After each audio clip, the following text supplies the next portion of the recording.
Guys कली metre रे आपण मानक स्वागत।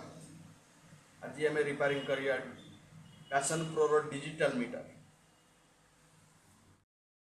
पैशन प्रो रो डिजिटल मीटर पूरा वाटर डैमेज आपको रिपेयरिंग करिया पूरा नुआ परिका बनैबा। ए पूरा वाटर डैमेज नुआ डिस्प्ले पकेबा तापर ते आईसी फाईसी सब शॉर्ट है ताको क्लियर करिया। शॉर्टिंग क्लियर कला परे पुणी आउ थे ताको फिटिंग करिके ऑन करिवा। ओके मीटर पूरा ओके।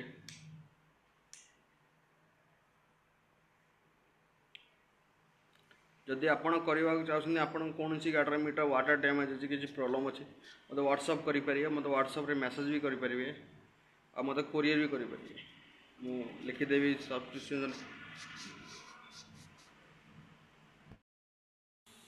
देख भाई यार डिस्प्ले प्रॉब्लम थिला डिस्प्ले एमती होता देख पूरा डैमेज होता वाटर डैमेज पूरा टोटल वाटर डैमेज होता ताको आम नुआ डिस्प्ले पकेलु आ वाटर डैमेज बोर्ड भी खराब होता बोर्ड भी कनेक्शन कलु रिपेयर कलु तापर नुआ डिस्प्ले पकईकि एबे आम फिटिंग करदेलु।